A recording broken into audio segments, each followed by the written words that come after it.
I'm Elise Menkoff. I'm currently chairing the Funders Council. And I am operating officer and program officer at Pinellas County Housing Authority. So again, welcome. Staff, let's go ahead and do the roll call for attendance.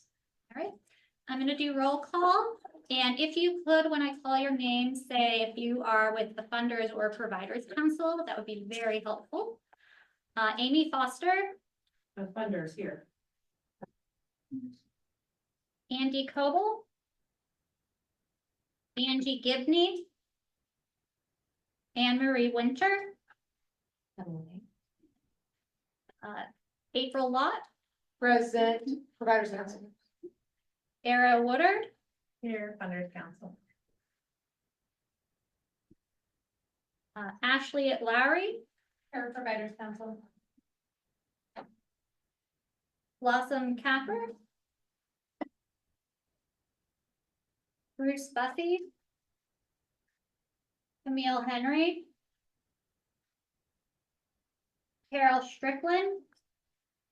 It's not with the county. Okay. We'll take her off that list then. Thank you. Celeste Fernandez. Krista Brunning. Christine Long. Here, Providers Council. Denise Sanderson. Diana Caro.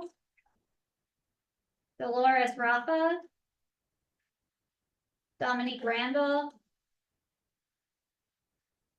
Donna Sicilian. Duggan Cooley. Elise Minkoff. I know you're here.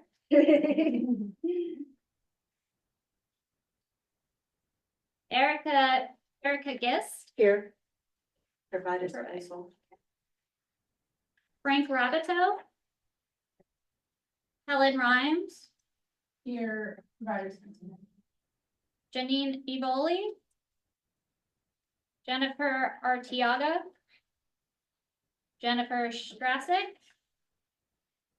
Joe Riddle. Here, Funders Council. Joshua Johnson. Julie Rocco. Aaron Yachum. Here, Funders.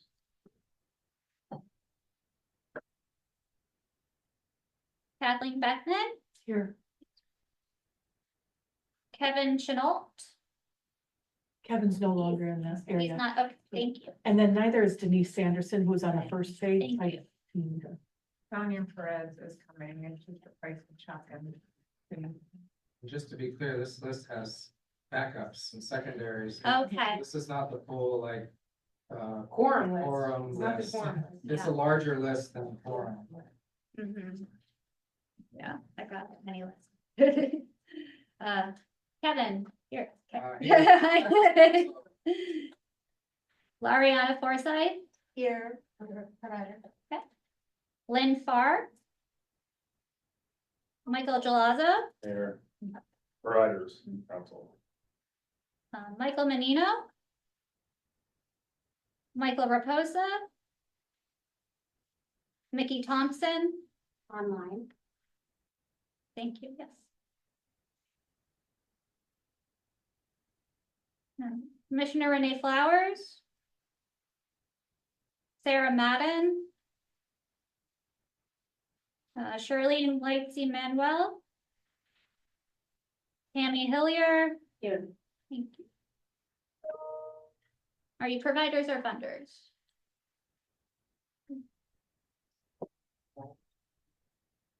Funders. Funders, okay, thank you. Yvonne Morales. Here, Funders. Thank you. And Lieutenant Zach Haish. Here, Providers. Thank you. Also, Celeste Fernandez Funders is online. Mickey Thompson Providers is online. And Rob Big is joining us virtually in the face of Kevin for Salvation Army Clearwater. Suzanne Boylan with HLA.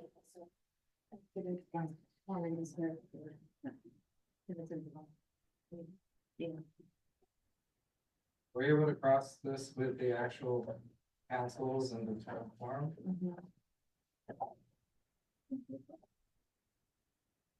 And welcome Pepper just going online as well. Okay. I have a list of voting members for funders, but not for providers. You do?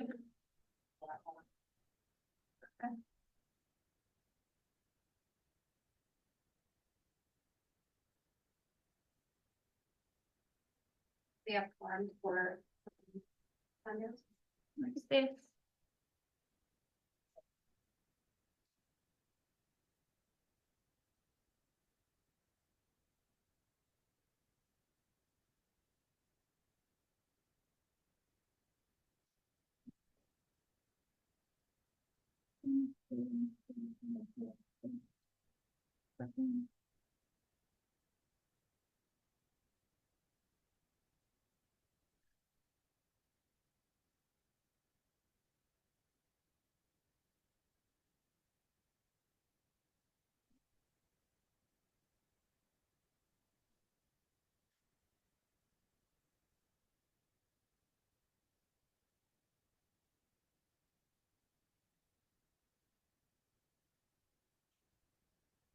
Quorum for funders is 6. Mhm. Then yes, we do.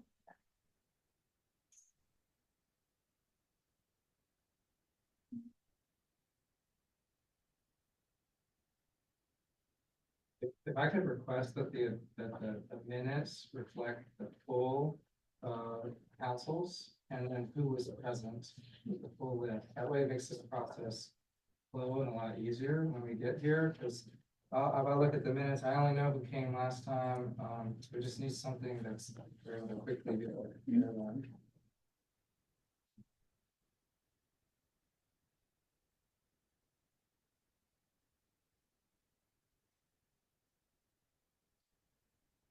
Also, for the sake of information, the Honorable K, the Salvation Army is online. Anne-Marie Winter has also joined us online. Dolores Rafa has joined us online. Jennifer Streisig has joined us online. I think I've already said, Celeste Fernandez is online, Nikki Thompson, Rob Briggs, and Samantha Whiteman. What's our quorum for providers council? I don't have a voting. Oh, we do have a vote. Sorry. I'm sorry. I thought I didn't see that. Pulling that one. Sorry.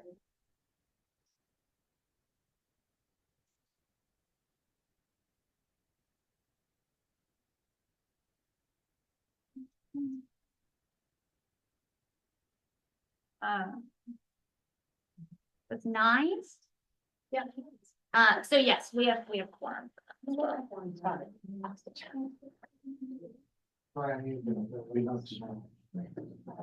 get that together. Okay, yeah. Okay, moving forward, we'll have a streamlined list and please make sure you sign in.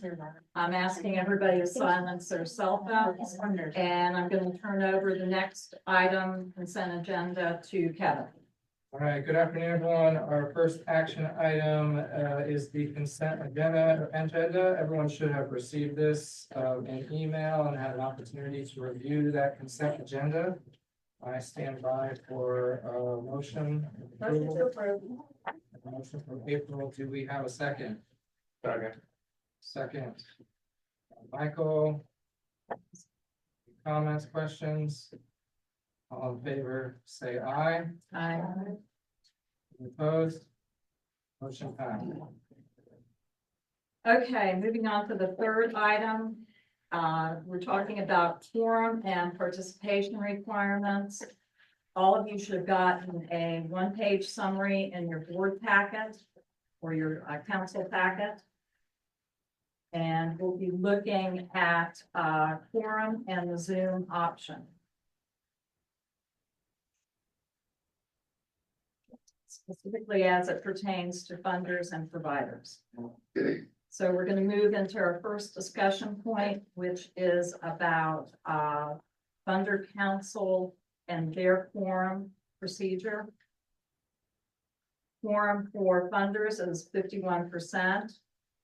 And every member is asked to RSVP to the bi-monthly meeting announcements for physical attendance, virtual attendance, and or request an excused absence. The provider as a quorum shall consist of 50% plus one of the voting membership.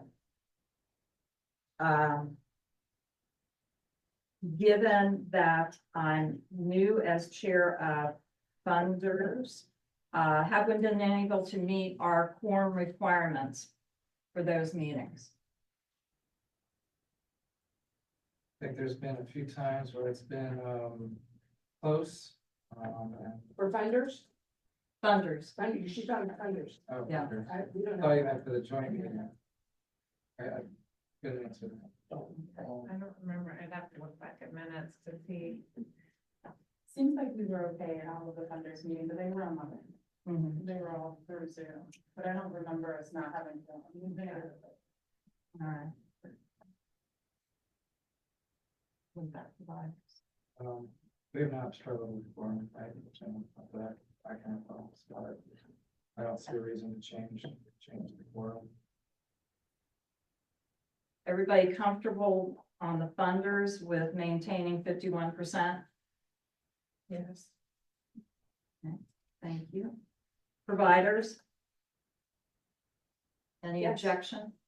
I do not believe, however, that 9 is our current quorum number, as earlier stated. But nonetheless, 51% has been our standard and we've not struggled to achieve Do quorum. you believe it's higher? Yes, yes. Um, I believe our number is like 16. So there are that many members, but the quorum is 51%. Some of the members we took off of the roster because they're not voting members, but they're funders council members. So that's what we have on our list.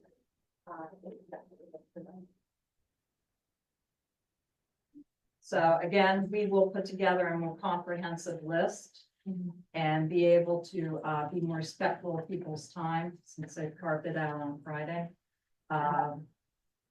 Let's move on to the Zoom option for the funders council. Meetings may be attended virtually, but with a physical quorum must be in place for any action to be taken. Any kind of difficulty in the past with getting that quorum so action can be taken?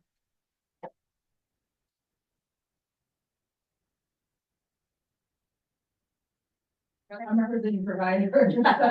So what I would say is that we've been meeting, on the funder side, we've been meeting first. But, The charter doesn't allow action virtually.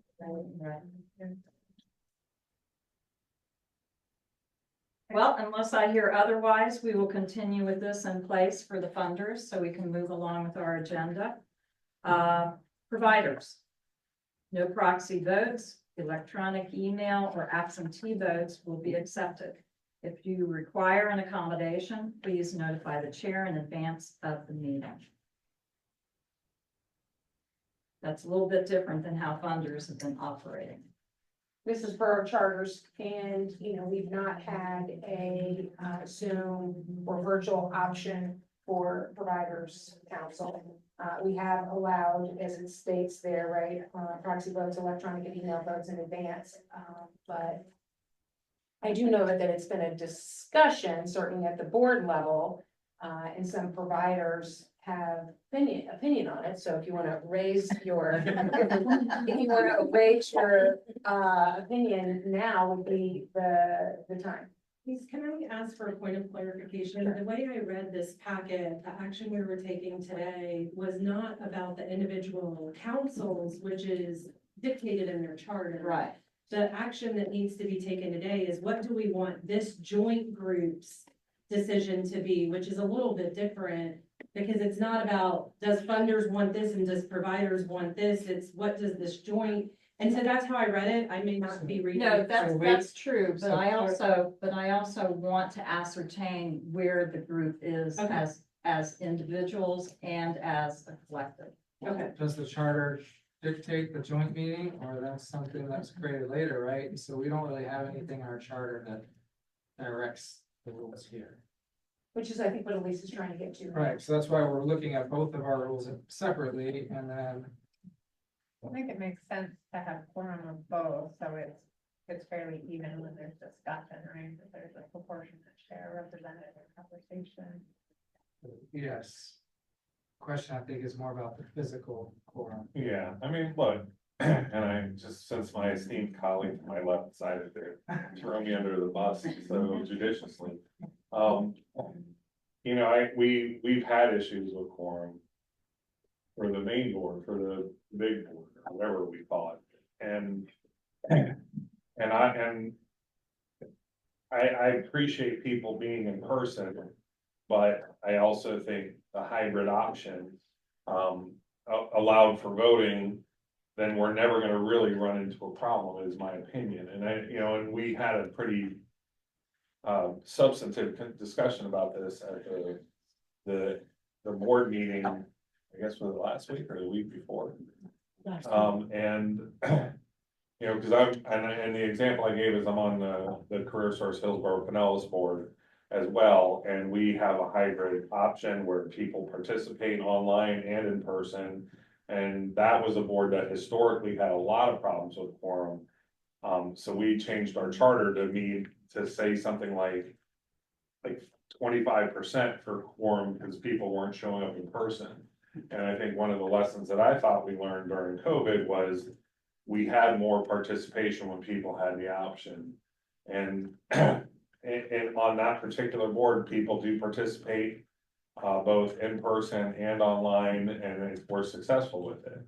And that to me is just, what gives us that quorum isn't an ongoing issue when we have action items, because that's really the problem, is when we have action items and we don't have quorum on any of these boards, then, it's hard to get work done. So that was the discussion we had last week, just, for the sake of the discussion here. And I And I think don't- at the last board meeting, it was 20 minutes before we had quorum. Yeah, Was at least. it might have been longer. It was like over an hour. Yeah, it was about an hour Over an until hour. Council Chair Pete Sanders got there. And so and I definitely understand the desire to have these discussions face to face and in person. But the world has changed somewhat, and I think that, I personally think that having a hybrid option makes sense, and I get it, we all multitask, except for Zach H, because Zach, we very clearly found out that he doesn't. Price is currently going on right now. And, I'm the only one that would admit to it. I totally let him hang there too, I'm like, I really like that. But I have my computer up and I was doing a couple emails, so whether we're face to face or we're online, we all multitask to some extent. The key is, are we participating? I can tell you, and not throwing him under the bus, but on the Career Source meetings, Commissioner Latvala is very participatory and he's usually online. So I think it's just a different feel to it, but I do think it helps us reach quorum easier. If I can share sort of the historical perspective, it's gone back and forth a variety of times. I think there was a time that the online participation did work, and then there was a time when it didn't. We had more people attending online, off camera, not speaking than we had in person, and so decisions were being made that then later people would question, but they were on the meeting and didn't really talk during that debate. And so I think that's a part of why there's kind of a bifurcated, I'm trying to see which one it is, but one allows, once the quorum in person is established, then other people can join. Frankly, I think that people vote with their feet, and so you have to figure out how to make your meetings productive enough that people will vote with their feet and show up and have that conversation.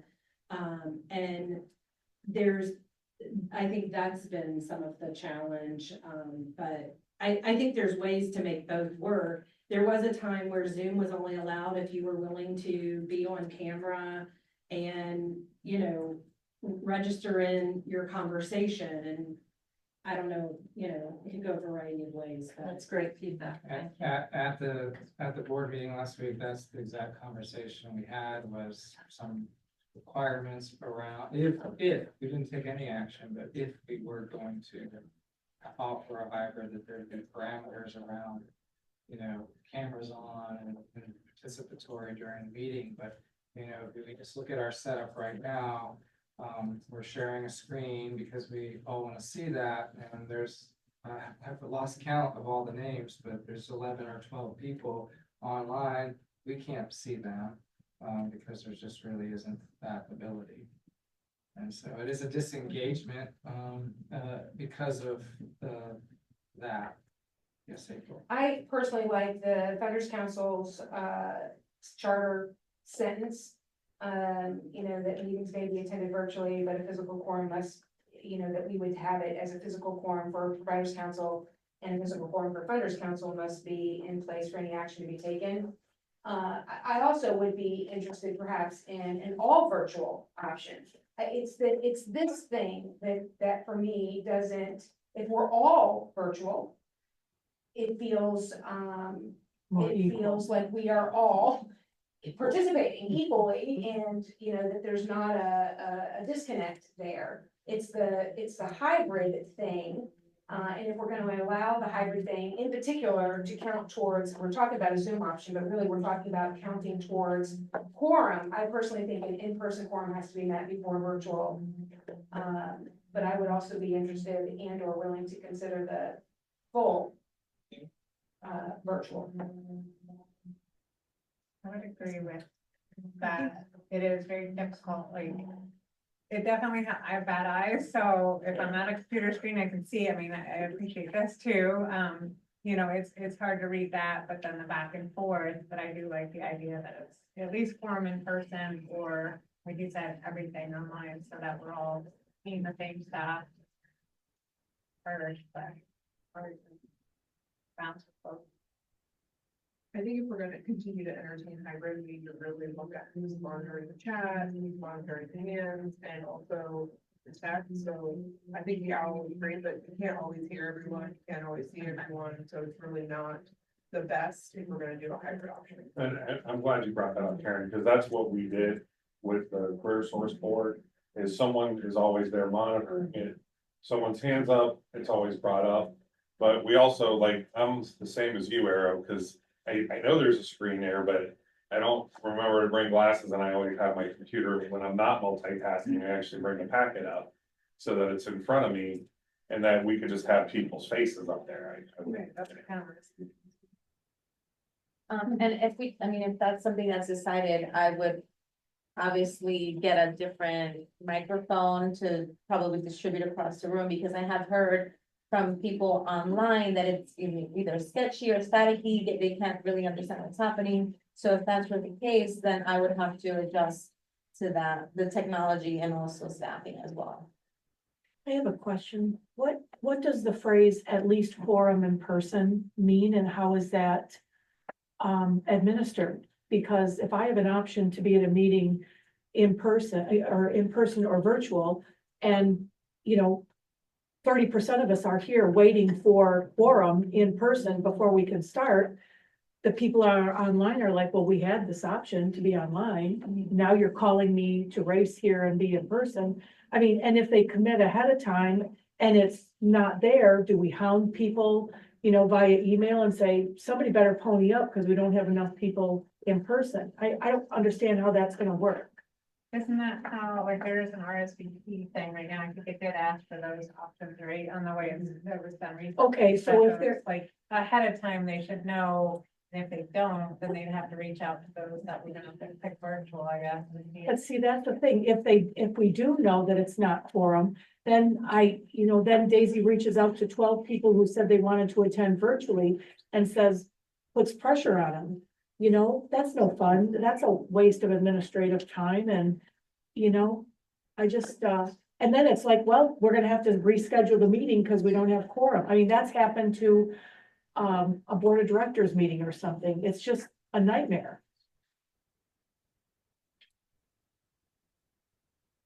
So what I'm hearing is that you all would entertain the option of a hybrid with restrictions.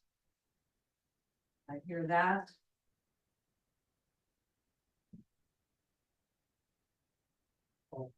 You can't even see the restrictions. Right, like I can't see the people that are on. Right. Well, this document is here and people have gotten it all ahead of time. So I would say, get the Brady Bunch box up there and look at people. We don't need to have a document up there, Except we didn't receive all the material things, like I had to have Helen reach out and ask for the PowerPoint for the pit. And so typically presentations, we did get this piece. And so if you didn't get it and you didn't bring a computer, then you do have to have the Yeah. screen up. And so it almost sounds to me like the better option is that everybody is in one place or the other. And that maybe virtual is needed to address busy schedules. Does that fit with sunshine law? We don't operate under the sunshine. Sorry. We don't currently operate under the sunshine. I throw out the consideration of the 4 joint meetings that we have, that one must be in person only, and the other 3 be virtual. Only. Second. Well, I can't motion, I can't. Second. It's been moved and seconded that we hold 3 virtual joint provider funder meetings and 1 with physical attendance. Discussion? We could establish which one is the in-person one to lock that in, so we can actually get the agenda, get the calendar right, and so everyone knows well in advance which one. And I would suggest the meeting before, I would suggest the October meeting. Be in person. Be the in-person. I would agree. Is that the one, whatever one we're discussing priorities, is that Yes. the one? Okay. Yeah, I think that one makes sense. I would also, think that we would want to establish some of these, rules too, like cameras on and, full packets and, roll call names for voting members and quorum and all that stuff for the online, but Can you say when the meetings are, I know are they quarterly, because October is too late for priorities, I think that's what we ran into last time. October, or for the next year, Yeah, for the next for the year, next okay. Correct. It's the beginning. Because we just approved it, but it's on the agenda today. Yeah, and actually, then yeah, finalize it by the Yeah. October meeting. okay. Any other comments? Yeah. Okay. Summarize all that. We want to establish the rules, and bullet those out here, so we have a full complete. I have down that October will be the in-person meeting due to action requirements. That we need full packets posted early for our joint meetings. We need to have a roll call that's succinct and on point. And we need to have cameras on. Anything else? yeah, the October meeting, the in-person only, there will be no Zoom option.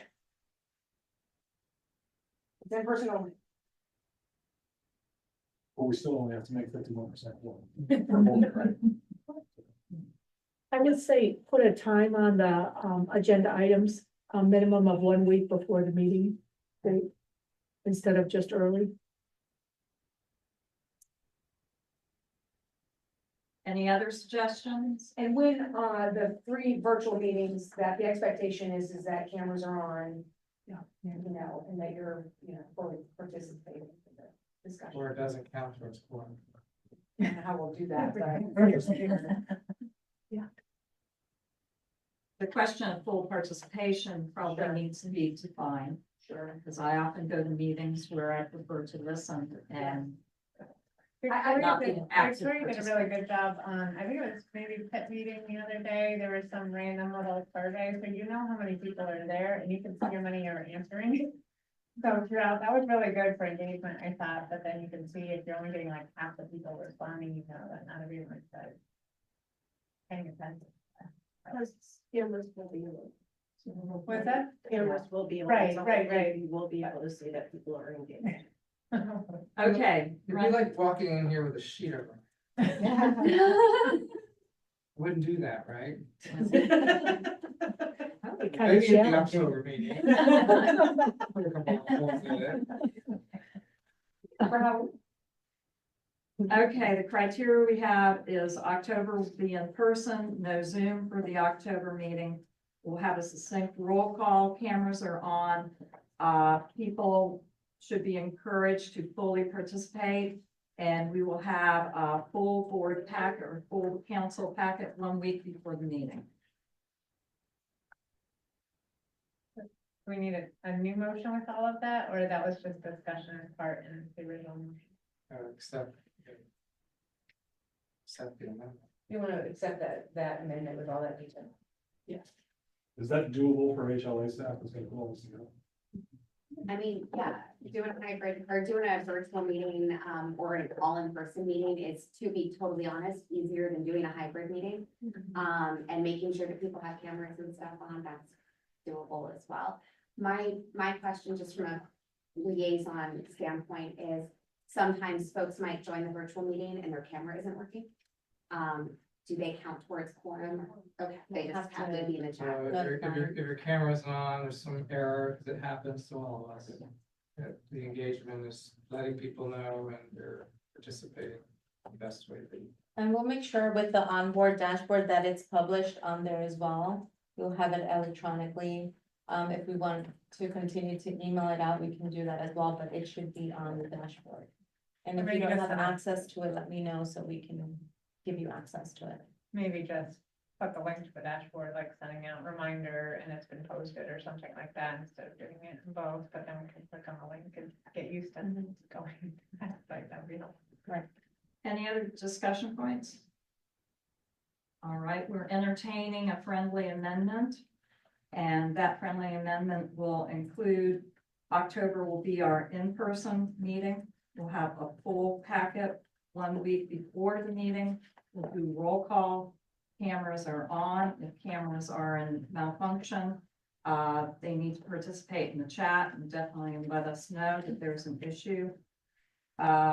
Fully participate to the best of their ability, and cameras, again, cameras on virtual meetings.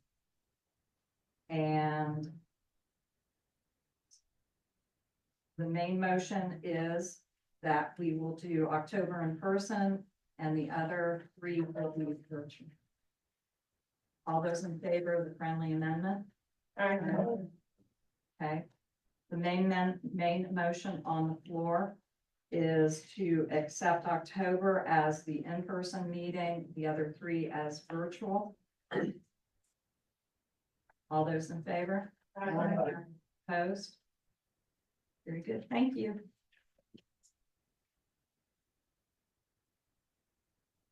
Okay, next item on the agenda is a grant update presented by Daisy. Yes, thank you. Just wanted to quickly provide just an update on what we're doing with the HUD-NOFO. We did have the training that was done this week. It went really well. All of the review and rank members were present. There were some really good questions that were asked. We went over the tool. So that's been going fairly well. We do have the deliberations on September the 25th at this location. So we will make sure that we have the appropriate team here to make sure that everything goes well. We'll set it up in this room. We'll have the review and rank committee sitting in the front, and we'll have some attendance seats in the back. So to make sure that if there are any questions that are needed to be asked from the review and rank committee, the providers are here as well, or the applicants are available. The other update was regarding the DCF challenge grant. We did have that application out. We did receive 1 applicant. We did provide that application to the review and rank committee just so that they review it and make sure that everything looks good. So we will go ahead and start looking at contracts moving forward. We did only get 1 application, but we will also consider any new applicant that's submitted for NOFO, if they're willing to accept an additional supplemental contract for DCF. If not, then we'll continue to figure out how to expend those funds down. So I just wanted to give those two updates. Daisy, can you repeat that second piece? So you got one applicant. The expectation was that it would be contracted with several. And so just say that second piece again. So we have an addition, the grant was up to 600,000 that we had extra. Yeah. There was one applicant, it was up to 200,000, so we have extra funding. Yeah. HLA can't possibly take on all of that funding. So if, I know we had mentioned before that when we're reviewing the applicants for this year, if there's any applicants that have scored high, if they're willing to do some supplemental work through the DCF challenge grant, we may consider giving them a supplemental contract. If not, then we will try to figure out how to spend those. Okay, that was not the discussion at executive committee, and so I know we're not taking action on this, but I'd like to circle back on this at executive committee at the next appropriate space to do that. Because that's not what was discussed, and I'd like to revisit that. I know we're not taking action here today anyway, Right, so on this issue, okay, it's information. April, can you clarify what the difference is for those who weren't a part of executive committee? Yes, so the discussion at executive committee around the challenge, because the challenge grant funding the notification came relatively late and with a very quick turnaround. And so the RFP information that HLA sent out had a very, very quick turnaround. I had discussed and advocated actually that last year, the rank and review, the NOFO and the RFP that was released last year invited providers to submit proposals that weren't necessarily going to be considered for NOFO specifically, but for the community as a whole. And they went through rank and review, and there was a priority of those ranked proposals, with the understanding that if there was new money or additional money, that those that had already been ranked would be top of mind if that was a service that they were providing. So what Daisy just said is talking about this year's rank and review. Well, this year's rank and review, we didn't tell providers, if you have other programs outside of NOFO, outside of HUD funding, we want you to submit. So so that's the distinction. So then how did we get an application if we didn't? They released an RFP, or a request for RFPs with a very quick turnaround for challenge specifically. And people had, I don't know, 5 days, 3 days, 4 days, something to submit. It was a pretty big lift, very, very quick turnaround, which of course was not HLA's fault. It just came from the state that way. With the expectation that there was an October 1, contract date and moving forward. So everybody's on a quick turnaround time. I thought we were going to be going back to the That's unfunded correct. people from last year and asking them. Yes, so I correct my comment. It was from the previous review and run, not this year's So, review. well, we can go back, Okay, well, we can go that's- back to them now. And Yes, say, we hey, can. we've got Yes, 400,000 Yes, left. because HLA can possibly take on all of that funding. Well, HLA is not intended to be a provider, HLA is intended Right. to be a funder, so whether you could or not is not, right? So the rank and review process has already occurred from last year. So with that correction, then we wouldn't need to, just so you know, I'd get with Michael, Judith, because I don't remember the exact details, because this is a year or so ago. But if I'm remembering correctly, St. Vincent de Paul had a high score, Directions for Living had a high score, and there may have been one other as well, I'm not remembering correctly. Maybe, but in any case, that work has already been done by a full seated rank and review committee. So I think it was just a Okay, mistake. fair enough. But going forward, every time now that for this NOFO, those people know, the applicants know that if there is extra money that comes in, They it don't know can be that. considered. They This don't. year's, I'm still asking when and how is that communication going out to those providers that? that did submit.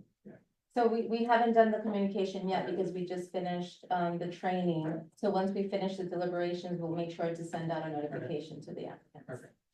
Great. Ready to move on? Point in time. It's okay with everybody. I'm just gonna come and sit in between Ariana and Judith here, so I'm not up at the front. Look at me though, look at me, move that gorgeous. Okay.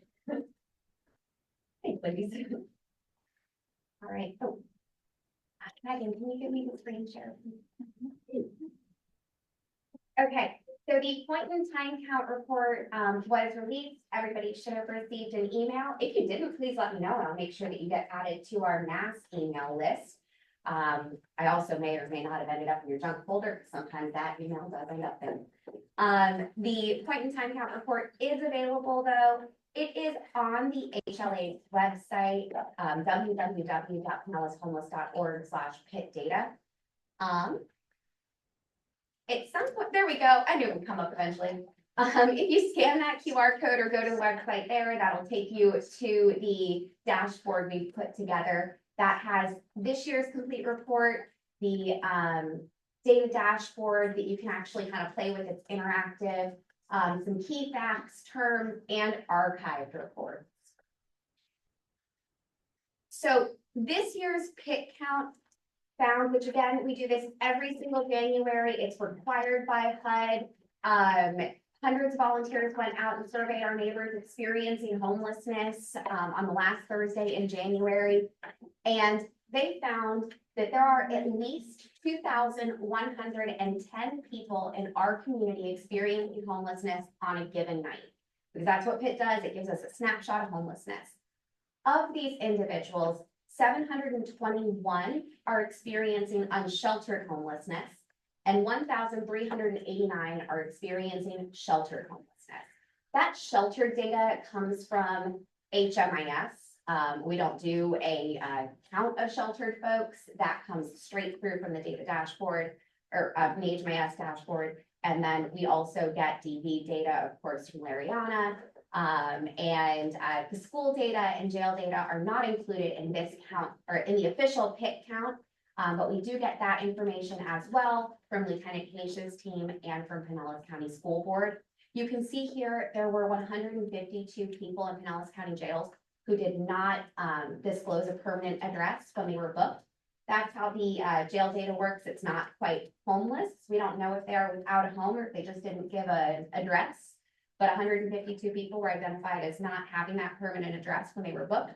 Can I stop you just for 1 Absolutely. second? Because I do think, because the numbers are so glaringly different, I don't know if now is the appropriate time or if after you're done speaking, but I would like Lieutenant Caish to be able to speak to the same conversation that we've had at a prior meeting, which is why there is such a glaring difference between jail data. There is actually, I think I have a trend slide for jail data, and so I'll just throw it over to Lieutenant Caish and he can help fill that one in, because that's a great point, April. Pinellas County school data. This data does not include entire families. This is a snapshot of students in Pinellas County Public Schools experiencing homelessness. This is a cumulative count, August 12th through January 31st. And this also includes shared housing. And there were 3,555 students in Pinellas County schools. Again, this does not include private schools or anything, identified as experiencing homelessness in this report. And again, that comes directly from Pinellas County schools. It also doesn't include our early learning centers, babies who are under the age of 5, babies who, right, aren't in any known to anybody. Yes. This explains what a housing inventory count is. That's the shelter data that comes from PIT. There is a lot of information in here that I do not have enough time to really go over, but we'll make sure that everybody, of course, don't already have this presentation. You can see here, though, that the majority, the vast majority of, oh, I don't actually have male or female written there somehow. I think that sorry, everybody. It looks like when I converted this from images to a slideshow, it got a little bit wonky there. But you can see here that the majority of people in shelter, you know what, I'm not gonna say until I have that in front of me where I can see that it's male or female. You have it in front of you. Thank you very much. Yes, the majority are male, that's 61%, and 39% identify as female. Also, 50% of folks in shelter identify as white, while 43% identify as Black and 7% identify as another race. You can also see the ages here in shelter. The majority of folks in shelter here in Pinellas County are between that 55 to 64 age range. There is also a large number of people under the age of 18 in shelter. I won't go through everything on here because again, we don't have that time and there's 140 pages of this. Can I ask a clarifying question then? Absolutely. The numbers don't add up. So our housing inventory count says that the number of people in those shelter beds is 1389. And then when I add up the numbers on the page showing how many households are without children, how many are one adult and a child, et cetera, that adds up to 1605. And that was true throughout the report. The numbers don't match the data. And so I really struggled to understand how to make sense of the data when I'm being told that this is 1389 people, but then when you dig down into it, it's more than 1389. I would love to respond to that right here and right now. The only thing that I can say though is that that is not something that me or the team have caught, and we will go back and we will look at this today because that's a huge red flag if that's the case. Are there any of those graphs that are duplicated where they're being captured in more than one graph? There may well be.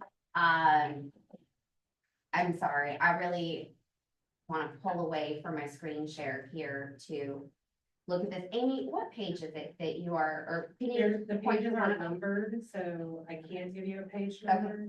That's okay. But I'm on the slide, if Oh, I'm on the looking slide, at the okay. PDF you sent last night when I requested it, I'm on page 4 and 5. Okay. So I took the numbers on page 5 and added them up, and they do not match the number on the overview page that says housing inventory count is 1389. Okay. But this was true throughout the entire report, not just in this section. But that's not difference between sheltered and unsheltered using graphs just pertaining to shelter. Because 1389 is the shelter number, right? Yeah. I mean, this section of the report is only people in the Yeah. HIC, and so, they should match. They should, and Amy, I'm not sure what to say to that, except for, I have concerns that we will, as a team, go back and address immediately. Okay. And yeah, I will look into that, and we will get back to everybody just as soon as we can. As far as everything else is concerned, do y'all still want me to walk through some of this? Or do you want us to review what Amy has pointed out and come back another day? I would suggest, because I don't think we have time for the whole report. Perhaps that we go to a couple of the highlights, if you will, Amy's concern being noted. You know, I have a few things, not like that, but that just seem to rise up, especially in the context of that we are both Providers Council and Funders Council, that rise up to something that we should be talking about, kind of thing. So when we look at the executive summary, for example, the 1389 people aside in terms of the HIC count, I do think Amy's point is gonna be a good one because it says it's representing a 70% decrease. That might not be true if the numbers aren't matching or whatever, but the one that I think strikes me, the most is the fourth bullet down, which is just trends with everything that we've been saying, which is that the vast majority of our, homeless are, younger than 18. And we can see that, you know, households with at least one adult and one child, we can see that 65% of that number, which is an N of 410, but nonetheless, 65% of that number is under 18, they're children.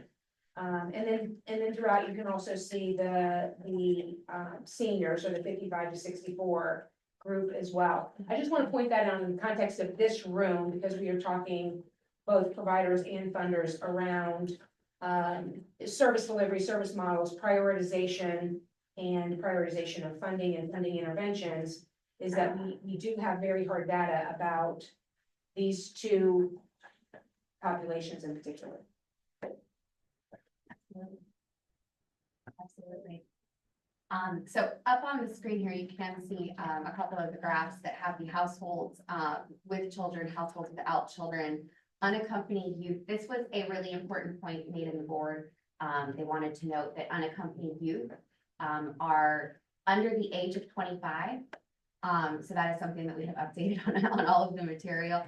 So these are some of the HIC stats that are relevant to what April was just mentioning. We also have veterans up here on the screen, and this is looking at chronicity. If you go through the whole PIT report and the information on the dashboard will give you a lot of this. Households with at least one adult and one child, children younger than 18, so on and so forth. As you can see, if you look at the households without children, the older age ranges we get, the higher those numbers are. So you can see that play out there. Here we're going to get into medical concerns, adults with serious mental illnesses, substance use disorders, adults who are survivors of domestic violence or are living with HIV/AIDS. The yellow on the screen, that's going to be no. The green on the screen is going to be yes, just so you can see a real clear visual representation of all of those. Does anybody have a question about this before we move forward? Because this is the housing inventory count. This one, I would just like clarified, and I think what the case is here, because these numbers don't add up either, is maybe a client refused to answer the question. So could you just verify that that's what's going on with this? Because they could have answered yes to multiple, but the way it's presented with a yes or no, I'm guessing the reason the numbers don't add up is because maybe they refused to answer. So if you could verify that with the. Yeah, we can absolutely let y'all know. We can pull, I actually do have the raw data here on my computer, but not in any kind of way I can quickly go into, but we can pull the raw information for folks that refuse to answer and whatnot, and we can send you that. So. Particularly for these questions, because these are the ones sometimes that people don't want to answer. Yeah. Comfortable answering. So I think for transparency, it's important to know how many refused or. Answer, yeah. Yeah, because that just looks like it's a no. And that might not be accurate. Yeah, okay. We can absolutely pull that information. So the folks who didn't answer is the information that we would like added to this. And also, so it could be they could have more than one thing, right? So someone could be one. Certainly. And then here you can see by shelter type. This is a trend report from 2016 to 2024. There is no 2021 there.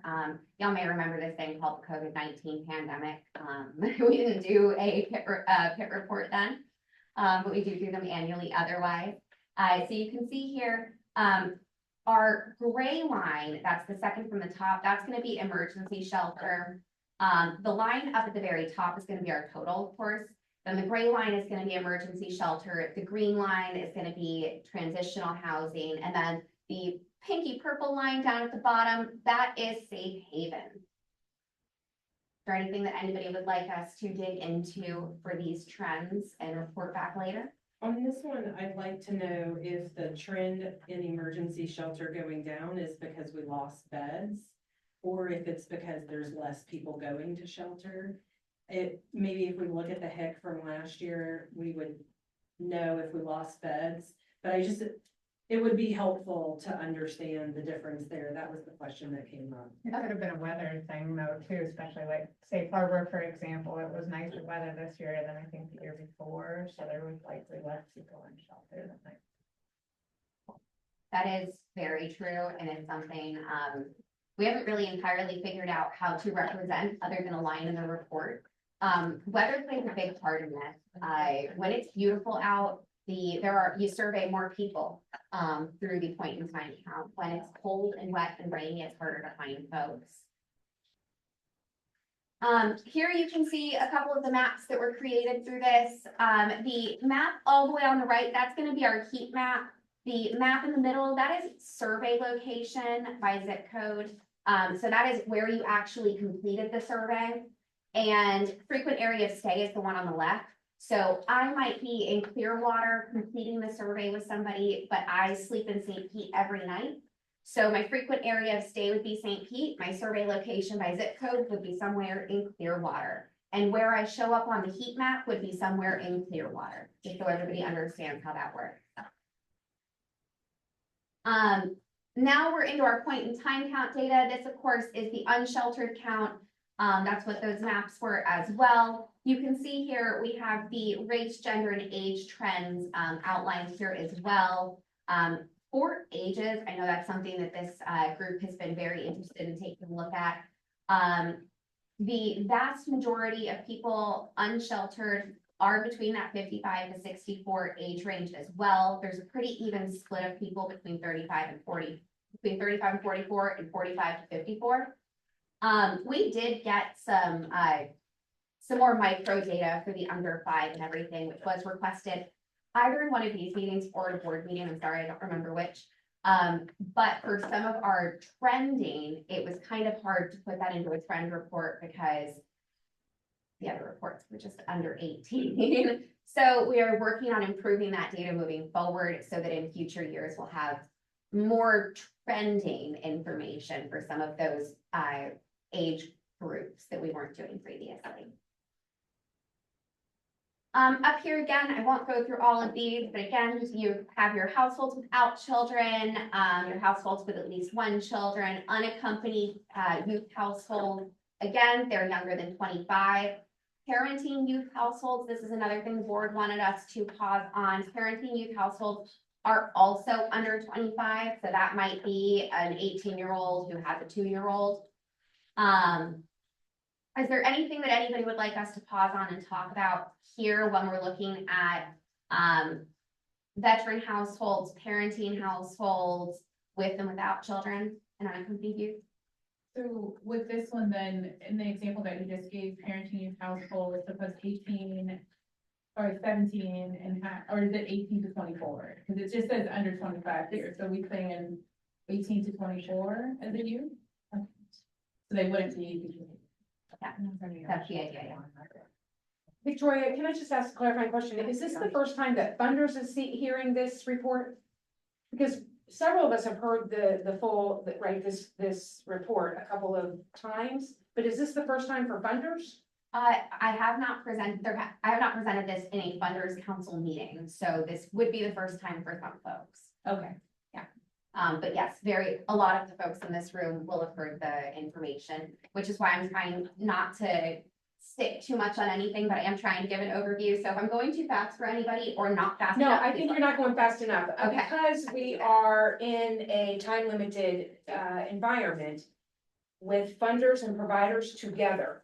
I can go fast. I just want to make sure that we're using that time wisely around what's in here. For example, the recommendations, but really even on the executive summary around the point in time count and survey, some of the takeaways that are in those bullets.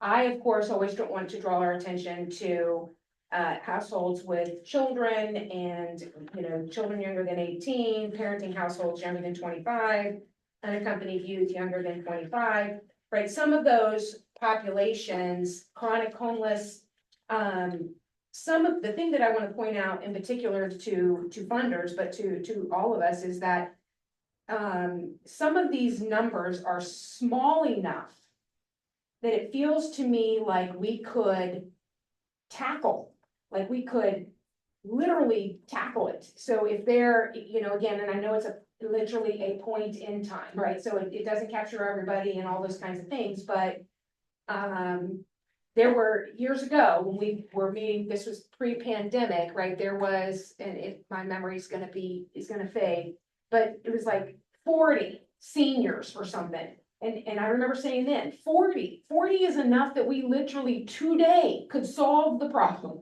And then it became a 450% increase over that or something, and now there's like, you know, they're the fastest growing population of homeless or something. There are a number of those, April, and actually two of them are up on the screen right now. Veteran households with at least one adult and one child, and parenting youth households younger than 25. There are 2 people in each of those categories. So, right, so when. 4, I guess, sorry, 4 and 1. Right, and so when we look at some of that, like households with only children younger than 18. So this is just a priority focus of mine, maybe not necessarily of everybody in the room, but there are 16 of those. In other words, if funders and providers came together, which is how I think we should be using this data, is because we're in the room with funders and providers. If we were using this data together to say, you know, what can we do with households with only children younger than 18 or parenting households younger than 25, there's 19 of those. You know, there's a handful of these that seem to be small enough that we could get our hands around. For housing providers, you know, HEP who does a lot in families, you know, there's, and I know recent investments have been made by the county into HEP for expansion and those kinds of things, but is there a way for us to get our hands around some of the data, even in the context of the recommendations? So recommendation number 3 is enhanced family support services. And even if we're just paying attention to that recommendation, it's talking about, right, the significance of the number of, it didn't make it, unfortunately, to the executive summary. I don't know why it didn't, but nonetheless, a significant number of sheltered and unsheltered, right, are younger than 18.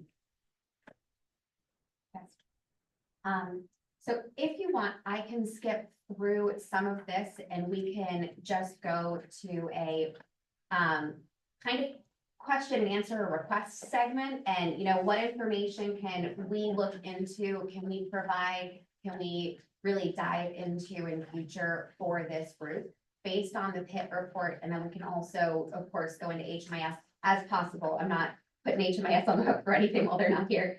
But go into HMIS and pull supporting data and whatnot. Because I do want to make sure that this is impactful. Up on the screen, before we move off of what I have here, some of the other things that you're looking at here are self-reported health conditions. And I always think that these are really important to note for planning and advocacy purposes. We have chronic health conditions, mental health disorders, healthcare access, physical disability, developmental disabilities. We also this year added pregnancy status. That is a totally new question this year. We asked if people are currently pregnant, which is just one more way for us to plan better as a community. Another new question that was added to the 2024 point in time count was, have you been in jail within the last 12 months? And that is a totally new question for us. I think Pasco County may have also added it there. So those are new information or new data points for us. Also, the primary reason for lost housing up on the screen, far and away, financial problem and job loss, which I think probably everybody knows, but I always think it's important to see that represented.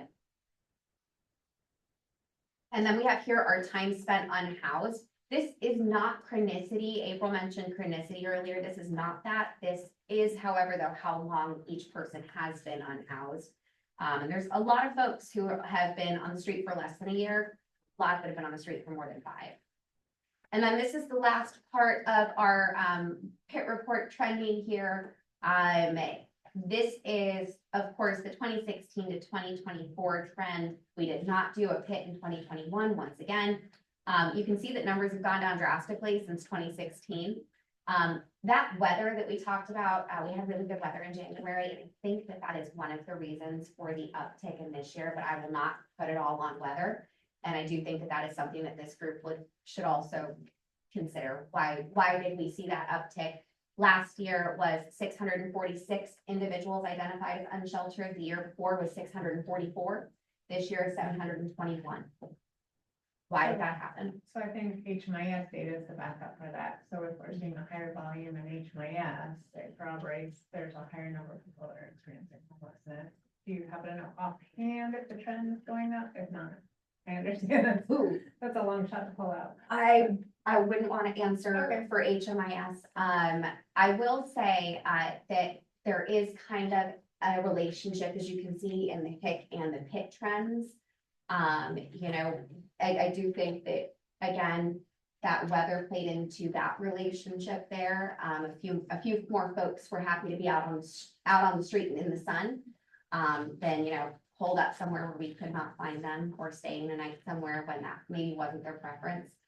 So I do think that that is important to consider. And if there is information that everybody wants us to pull related to this, we'll work on that.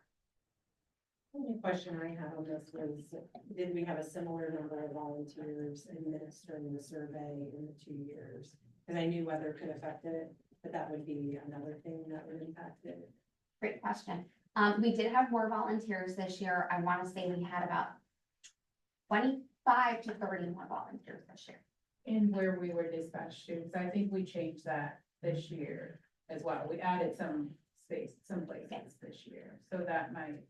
We could just be better at counting this year. Right.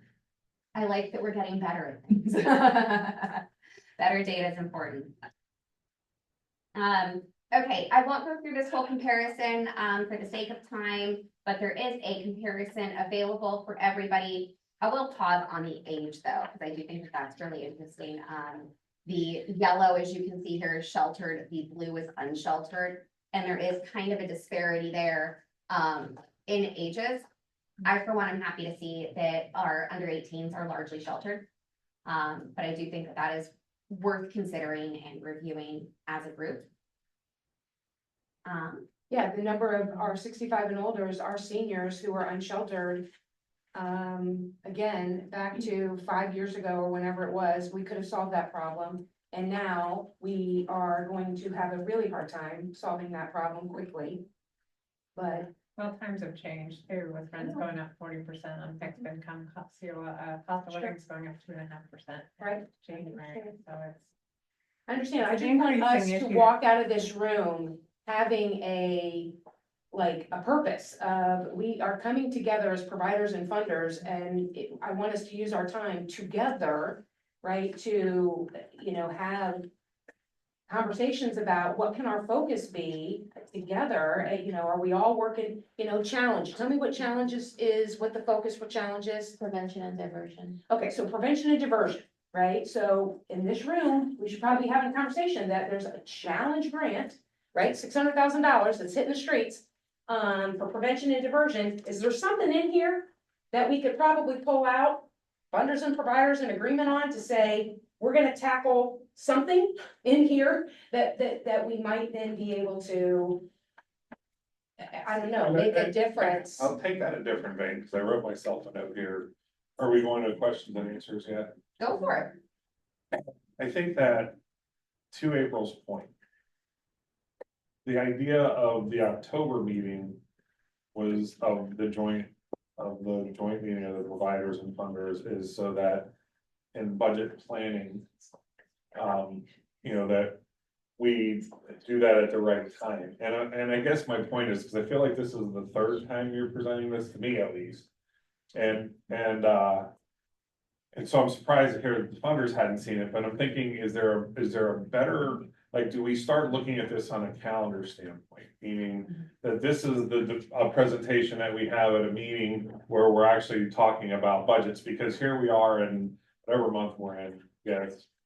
August, September, something like that. But, you know, in a meeting like this should be part of a presentation for a meeting of, here's some low hanging fruit, here's some things we might be able to tackle as we go into budget season, because when we do this 3 or 4 months from now, it won't be fresh. Like, and how does this become, it's never not useful, so please don't take it, I respect the amount of work that you've put into this and that goes into this. But how do we make this more useful to the two groups coming together? In a sense to say, all right, well, you know what? We've presented this to funders, we've presented this to providers, we've presented this to the main board, but now we got the funders and providers together.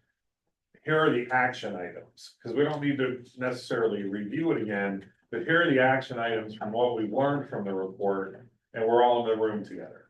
And so can we take those action items and translate that to specific budget requests? You know, because, you know, I'm not picking on you, Karen, but Karen's here, Amy's here, and they have, you know, and I'm not throwing either of you under the bus, but they might have more direct impact on, you know, the budget process for Clearwater and St. Petersburg or Joe with the county, and say, here are the action items that as funders and providers, we think will have the biggest impact at a time when we're ready to do that. Does that make sense? It does. I think we can move forward and create that kind of timeline. I mean, and schedule our meetings sort of around that, knowing that this is the meeting where we're gonna try to make some real decisions on that. I don't know. I think the other thing, Michael, that would be helpful, just hearing the money in the challenge and knowing that the city just put out home art for prevention. And we took all of our rollover dollars and put it in prevention. We used to have that big chart that every funder updated regularly during COVID.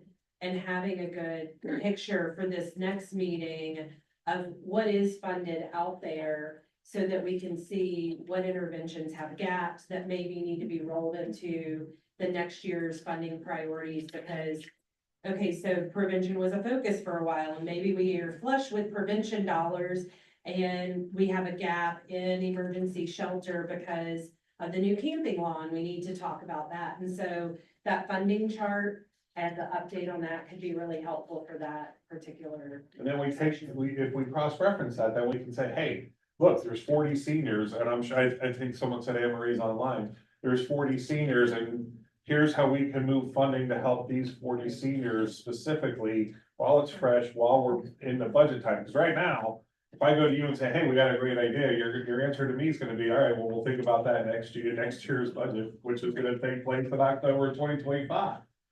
I don't know, I'm getting all. But we do have challenge right now, $600,000 in prevention and diversion, and, you know, so we do have, you know, there's funding that Amy just talked about, so there is still opportunity this year even to, you know, kind of. Our focus needs more focus, with the data that we potentially, right, have in front of us. So, you know, we're not gonna solve it here today, but for the October meeting, that we would, you know, that will be the Victoria, you and your team, you know, could help us. I mean, we have the recommendations, there's 6 recommendations.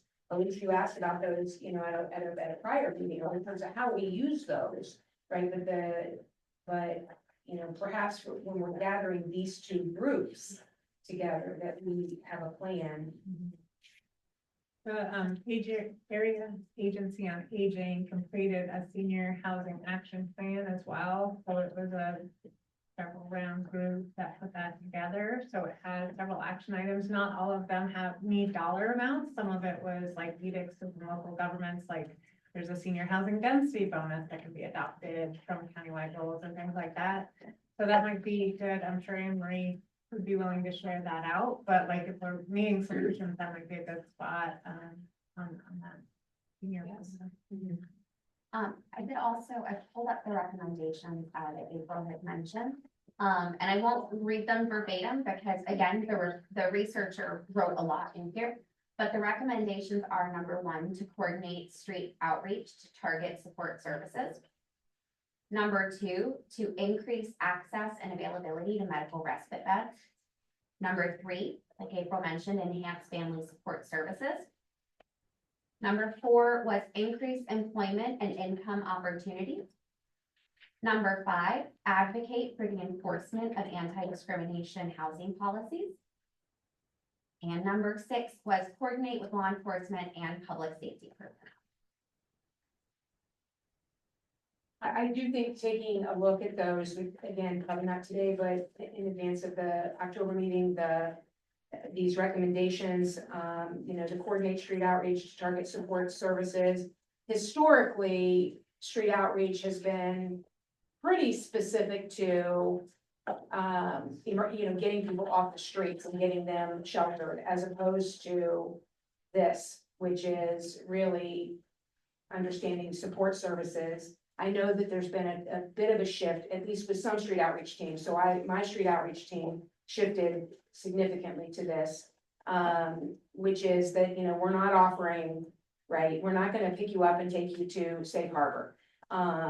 If you wanna go to Safe Harbor, we'll take you to Safe Harbor. But we're not picking you up and harassing you about going to Safe Harbor. It really is about, tell me about your support needs, tell me what it is you need and those kinds of things. So I do think that, while some of these are a paragraph or less long, there's some really good information in these recommendations, that I think we could, get our hands around.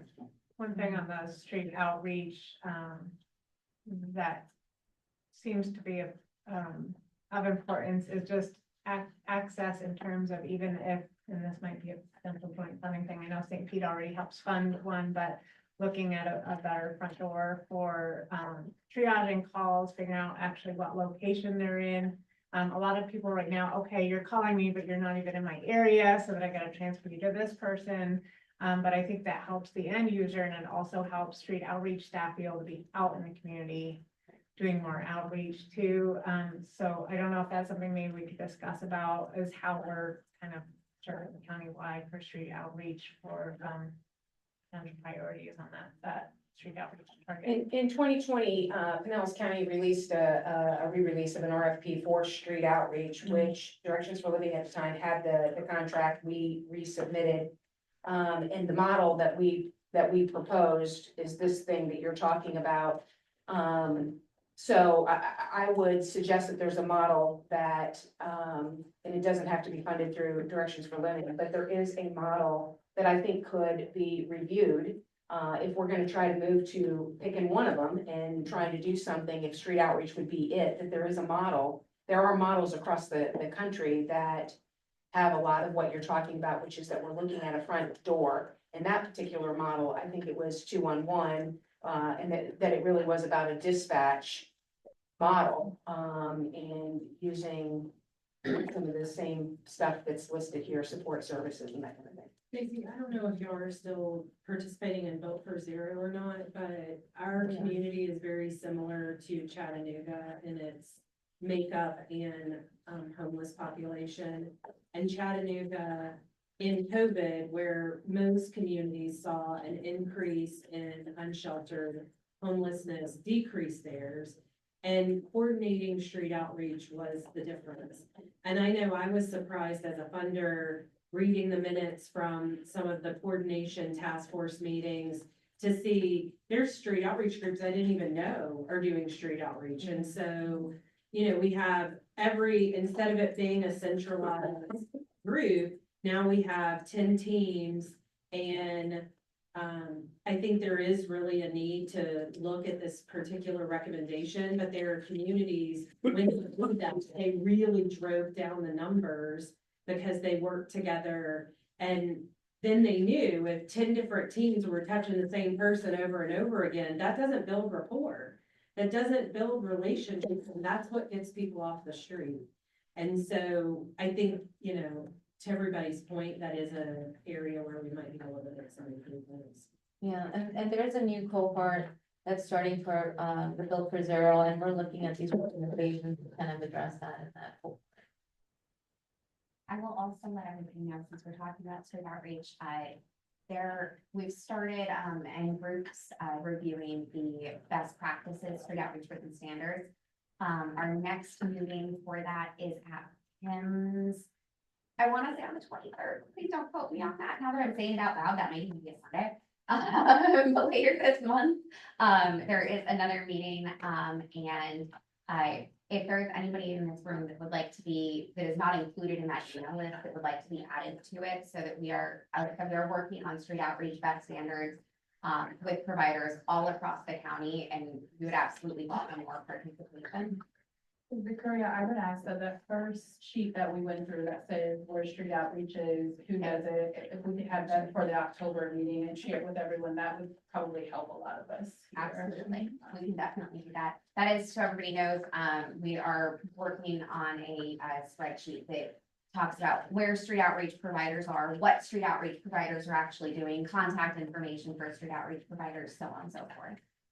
Yeah, if I can just add, we have our healthcare administrator joining that because the 22% of unshelters not having health services is very worrisome with the robust program that we have.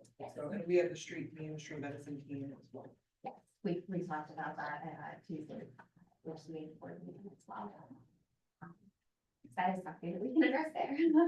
I think we can expect that our October meeting is gonna be heavily dedicated to this topic. I know that April had mentioned the jail data, so I did want to give, before I ask anybody if there are any other questions and close my computer, I did want to give Lieutenant Page an opportunity to talk about jail data if you want, otherwise I can, don't mean to put you on the spot. No. Okay. Very good. Okay. So I mentioned this at the board meeting, and this was discussed one of the other times.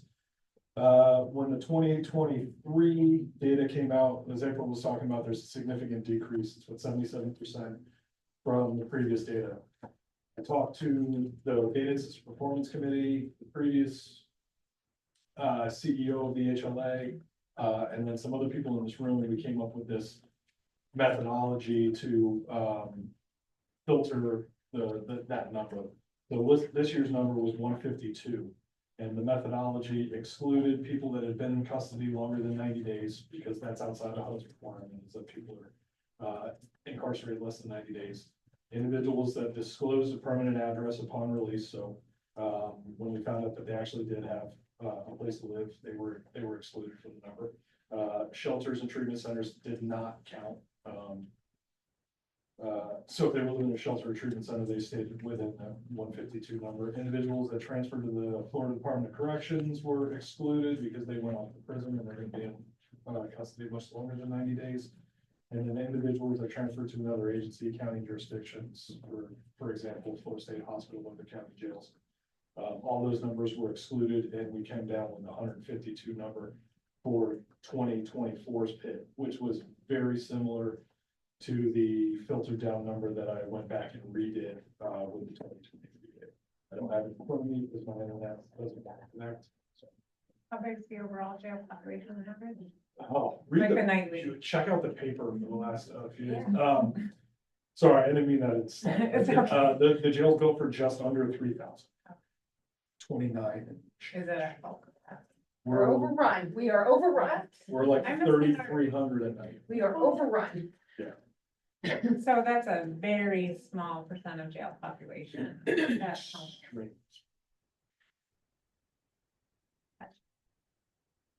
Right. Oh, I was just thinking, when you said those who said, yes, I have somewhere to go to, but what about the opposite of that, those that didn't have an address at property? they're in that 150. They're in that one. Yep. Okay, thank you. And then the only other thing that I'll point to is the interactive dashboard that we have here. Pinellas County's team was really helpful putting this together for us. If you go to the PIT dashboard on the HLA's website, you can access this. And you can filter, it's not going to impact the heat map over in the corner, but you can filter down to see exactly, who is a veteran, and that will update the information here in front of you. What veterans left in shelter versus what veterans left on the street, so on and so forth. So that is also available and on the website for anybody who wants it. Are there any other questions before I stop? Because I know that I've taken more time than I should have. All right. Can I ask a question about the numbers that we're not quite sure of? Do you want to put some kind of a message on that PIT report over the weekend while you clarify We'll look at it numbers? tonight. We'll look at it tonight. Thank you. Absolutely. All right, moving on to our next agenda item, the anti-camping law task force update. Daisy. Yes, thank you. So just wanted to review based on the action planning worksheet responses that we've received from the last time. Just wanted to give some updates on what we've done so far. We're moving forward with the Well Sky app that is in process right now. We should be having that available, hoping this month, so that we can start training our shelter providers on that. Our outreach flyer has been printed and we're starting to distribute that. We also have, we were talking about an increase in assistance with prevention and diversion through the DCF Challenge Fund, which we are currently working on that as well. There was also some education regarding landlords. I did reach out to our landlord liaison internally with HLA, so they're working on something as well to possibly do an education for landlords. We've done the public education. I know that Chair Beckman was reaching out to Pastor Bill and some faith-based organizations or agencies in the community to kind of get a little bit more of that participation with either shelter or other alternate ways to help our unhoused neighbors. So those are the current things that we're currently working on, and hopefully we can get some more action items on our next task force meeting. And I just wanted to ask, was there anything else in particular that we wanted to review for the next task force that I can put on the agenda? That we feel that we need to cover or that I need to include for that meeting? You see, there's a gentleman that comes to this that seems to be kind of coordinating communication with faith-based communities, and I didn't know if they might be good to come to our October joint funders providers, thinking about them. We've talked about, you know, either landlord recruitment or they're on this in many different ways, or like housing our seniors. Like, I wonder if that'd be good to have them, maybe that gentleman attend see how we do the broader paper. Or even to get them Yeah. connected to Kathleen, because Kathleen is really working hard on the faith-based group. I mean, if he's already Yeah, I heading think down you that Is road. it Pastor Bill? Pastor Bill. Is it Pastor Bill? maybe. Yeah, I know, well, I've got others too, but let me add, I'll ask you a question. So I drew up a sketch of some things and had, Andy Oliver take a look at it, and this Pastor Bill take a look at it, April and Daisy so far. But one bit of feedback, I got kind of conflicting feedback from the two pastors. One is, Andy thought that there were a lot of congregations throughout Pinellas County that are already doing this kind of thing under the radar. First month's, last month's rent, you know, helping with car repairs and utility bills and all that stuff. And then Pastor Bill thought maybe not quite so many. So I've only reached out to two, so I don't have that.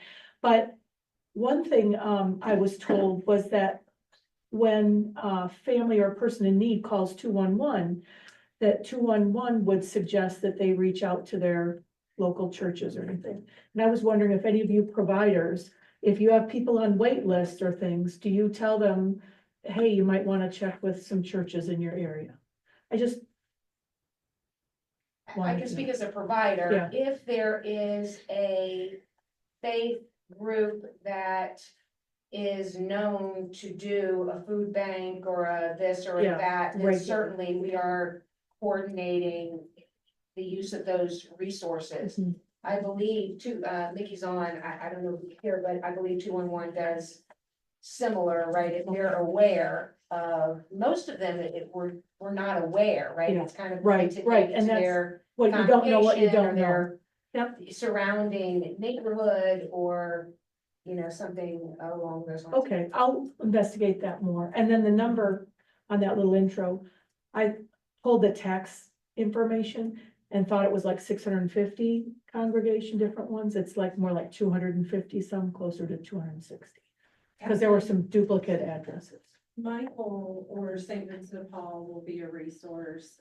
The Catholic Church definitely has a robust network. Okay, I think a lot of churches do, but I know this is an issue that the city has talked about a lot as it relates to utility assistance. yeah, And so I think, I don't know exactly how it works, but I think almost every church has their own Yeah, it'd be nice. pot, and then, nice and to have then a they, crosswalk.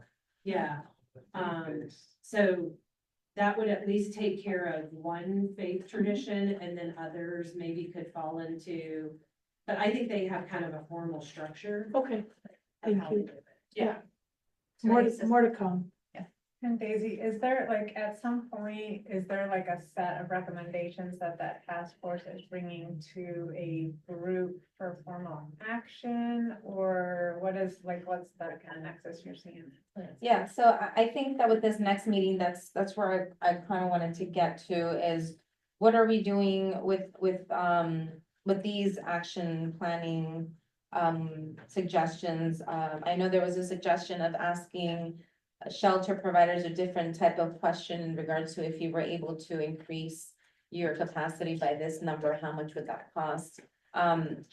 So that exactly, that's where I want to get at is what are the action items? What are we asking? What are the recommendations and how do we move forward from there? And maybe through that, we could do some sort of prioritization with the group, so we say like, these are our top 3 Right. most impactful recommendations, so it's not. We could still have the others on there, you know, kind of as options, but. I can look at that. As you know, sometimes it's hard to get a timely response to fill in boxes and blanks, so it can be challenging sometimes. I do think it's interesting that, you know, contrary to the PIT data that we just reviewed, that the sheriff's department took action relative to doing a survey, a sweep, I don't know what words they would use, to account, right, to account. It's sweet. Account, That means something else, right? we account that, in an effort to, which I think is relevant to this conversation, and I see that we've taken anti-camping out of our task force action planning worksheet, but this was done in response to that legislation, and that count resulted in far less, if I'm understanding the data that's been reported, far less individuals, at least individuals in groups of 6 or more, which has been kind of an arbitrary number that Sheriff Gualtieri has said would be a pain point for cities and communities and neighborhoods and whatnot, that there really aren't, there were a handful, and, you know, so maybe, again, Lieutenant Hayes could speak to some of that, but, Is you that know, in one day? no. Yes and no. So basically what happened is we went out on a few different nights, and by we, the sheriff's office counted, went through all of our service areas. The city of St. Pete and a couple other contracted cities. Clearwater did theirs, Fargo did theirs, Bell Park did theirs. And we went out and physically counted the number of people sleeping during dark hours in public places that we could see. We weren't going trudging through the woods, we weren't going in a private property anywhere, it was literally the people sleeping visible in the public air, on public property, that would be subject to the stipulations of House Bill 1565. So, and like I said, my internet's not participating very well with me right now, on my laptop, but But you have 3 devices. I do. I got a new laptop the other day and it doesn't stay connected. But basically, there's about 200 people sleeping visibly each night. We did it a couple of different nights, but we all hit it on the same night, basically. And there's about 200 people sleeping visible in public places Entire county? in the entire county. There were 5 pockets of people more than 6. The last 2 times we counted. So what April is speaking to is that the the idea that cities, municipalities, law enforcement, jurisdictions in the area, if there are issues with people calling and filing, making the notice of intent to file, as the provisions of House Bill 1365 say they can do, that the city would then dispatch law enforcement, whether county or city, whoever, to that appropriate area. They have 5-day cure period. If they can't cure a problem within 5 days, then it obviously can get filed. But what the idea is that there's no big pockets that are going to attract a bunch of attention. We can't go out and cure the problem within that 5-day period. There shouldn't be a significant concern over House Bill 1365. And there is, at this neat time, there is absolutely no plan from the sheriff's office to go out and round people up or do sweeps or anything like that. The enforcement piece of this takes effect January 1st. There's supposed to be October 1 it goes into effect. The enforcement piece goes into effect January 1st. And when we were at the last task force meeting, who was it that said that there's allegedly changes or revisions possibly coming to this bill? To clarify, that was the Florida Housing, who presented at the last task force? Leanne, Cicino and the Florida Coalition Yep. on homelessness. Yep, and allegedly there's revisions possibly coming to this to clarify. But that wouldn't be until the spring, early summer or something.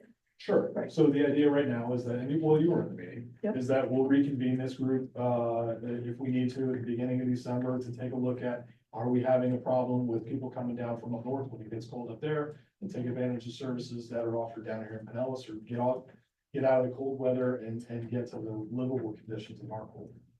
So we'll reconvene that group if we need to, in December, and count again to see if we need to adjust our mentality or, service delivery. Do we have any sense of what the changes that are being asked? I'm literally going off what she mentioned. I'm guessing it's defining nighttime.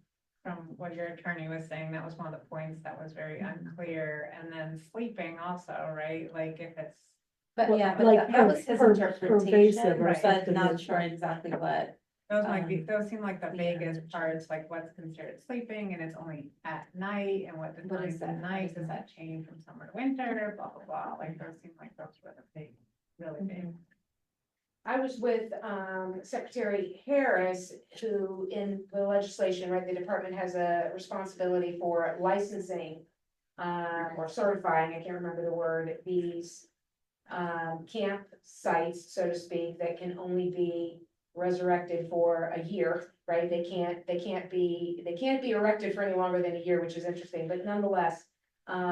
So one of the changes might be, Amy, that they're trying to get clarification on what that certification, right? They didn't have clarity around what the certification and what exactly their role and responsibility is. Most of this, all of this has been an unfunded mandate. The other piece is that there was gonna be some money, I guess, that was gonna be allocated, and I wonder if that's gonna be a part of what they're trying to. It's DCF unsheltered rent, but I Yeah. haven't heard anything else. Right, so I think they're trying to get some clarity around both of those things.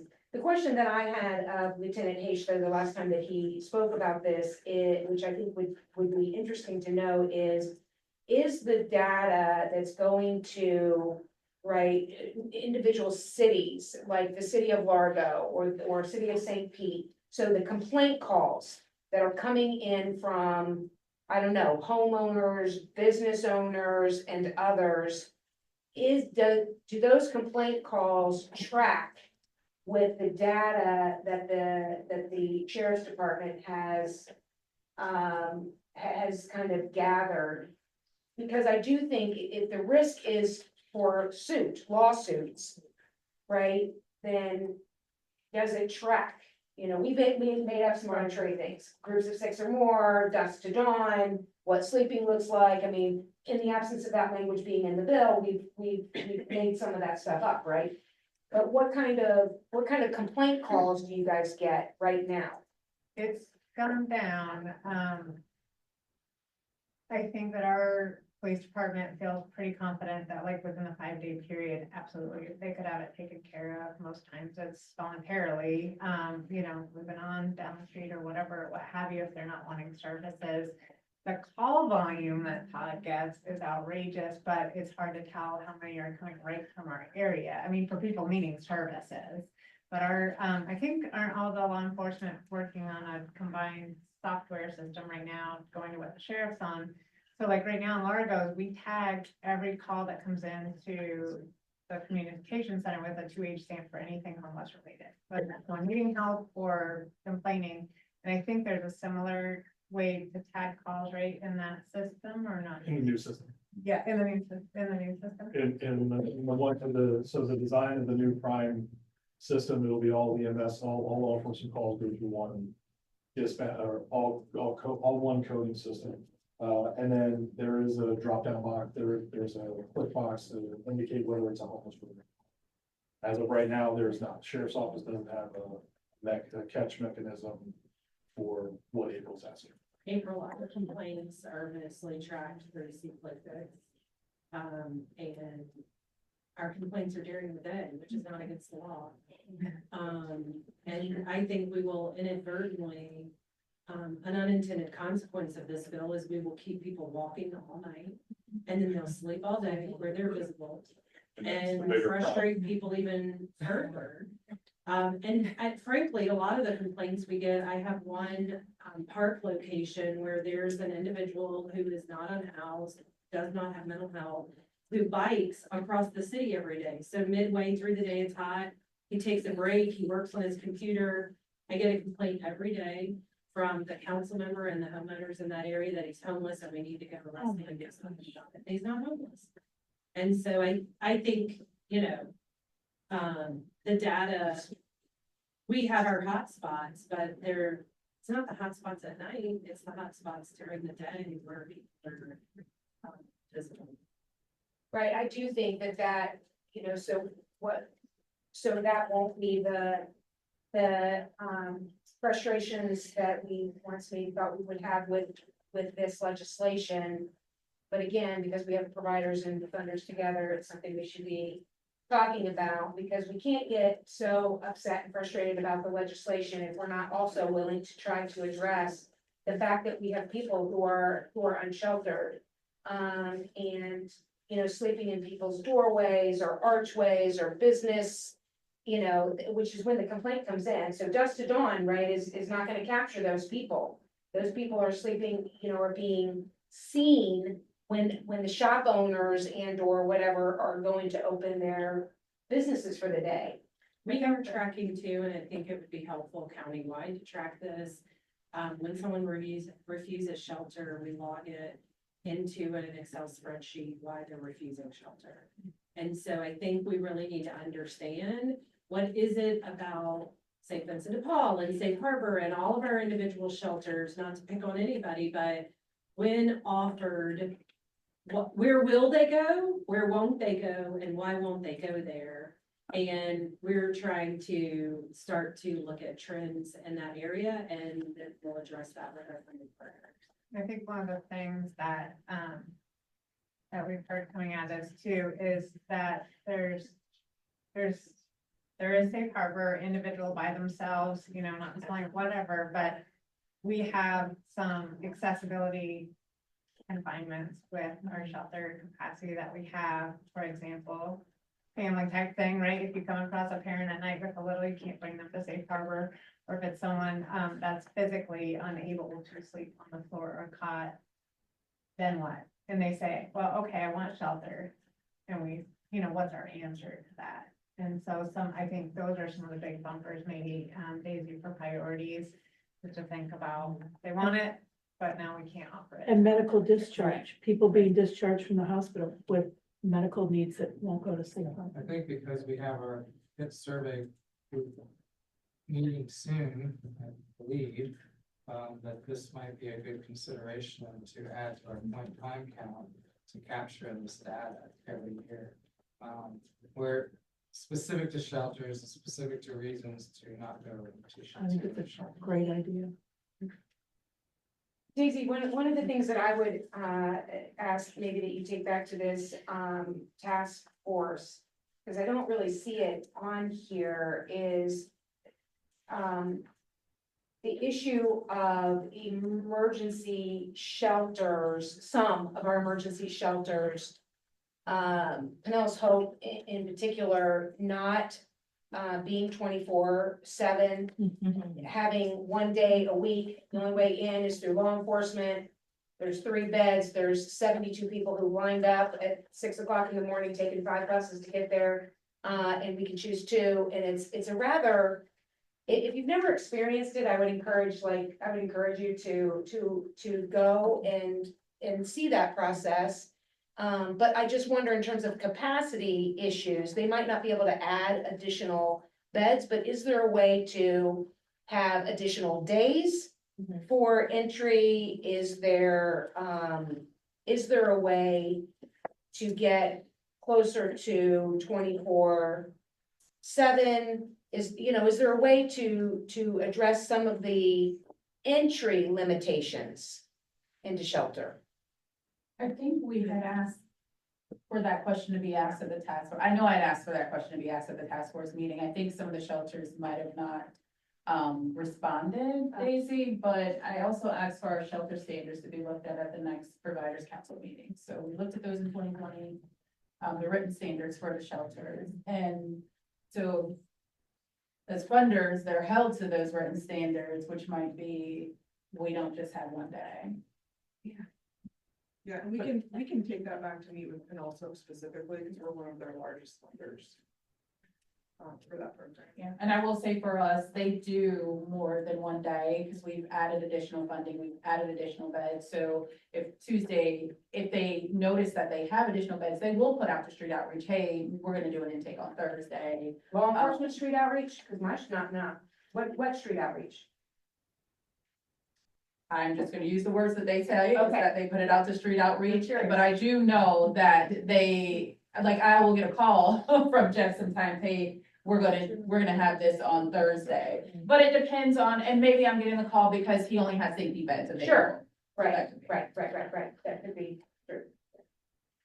But with capacity, I know that we've asked for additional beds. I think the question for Pinellas Hope, perhaps, Karen and others, is what would it take? Because I'm assuming that it is a process, staffing. But capacity, Yeah. he says he's running out of space. Sure, but to have more than one day, Yeah, if you've never gone and seen this process, I really I'll go. would encourage you to do it, because it Sure, is it's kind of painful. inhumane. It truly is painful. I don't think that Pinellas Hope is intending to be painful, to make it painful. I think it has to be a resource issue. They have only so many resources. They've looked at what they can do and what they can't do, and then they've narrowed it down to what it is they can do, right? Which is Tuesday morning from 7 to 9 or something, and you have to have a law enforcement referral or, whatever. So, I just wonder if that couldn't be a place that could be modified, edited.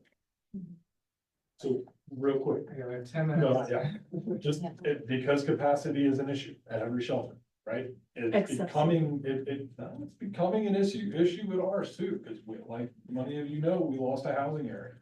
So we've got this task force, and I bring it up at the task force, and I brought it up at every committee meeting. There's gotta be a focus on an exit. That's right, There has even got if safe to harbor be is a the issue, focus. is the Yeah. answer. On the How are they exit getting out of there? from the shelter. And if we're not having that conversation, and it's not included in this worksheet, and it's not its own separate thing, That's right. we are spinning our wheels, and this committee will continue to have the same conversation every meeting, every month, every year. Well, do you want to make a recommendation to the advocacy committee? And, that's the thing. You make a recommendation to the advocacy committee, and it'll go to, the advocacy committee can work on it, it'll go to the executive committee, and then it'll go to the board of directors. And then we'll let loose with the advocacy committee to go out and try to advocate for that change with people throughout the county, funders particularly, and legislators up in Tallahassee.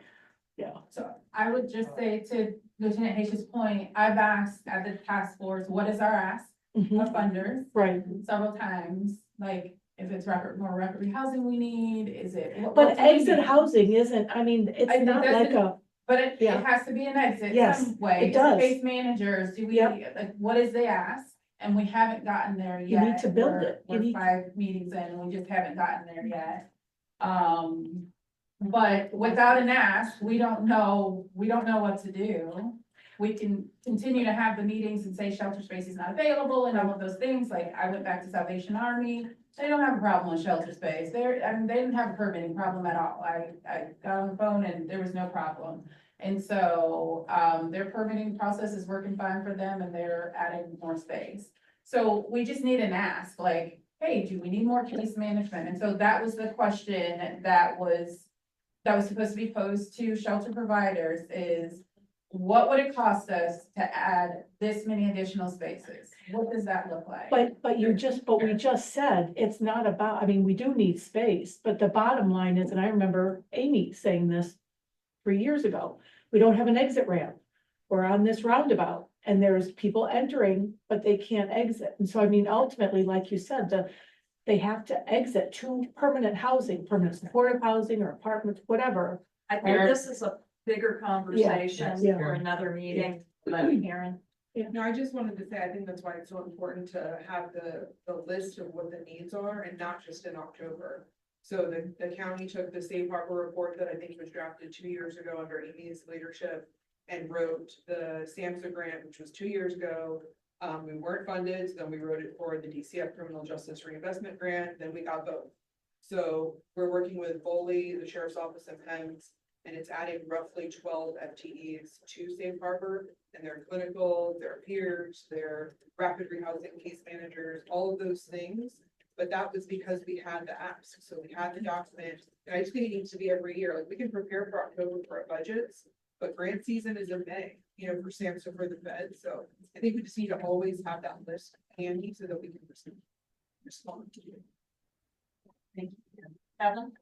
All right, moving on, we've got 5 minutes left on the agenda, and the next item up for is priority populations. This was actually just voted on 2 months ago, but this is the focus of our next meeting, but I don't know if Victoria, you have that real quick, just as a quick refresher for everyone. There. You have it? I'll give a stack in here. Wasn't in the packet.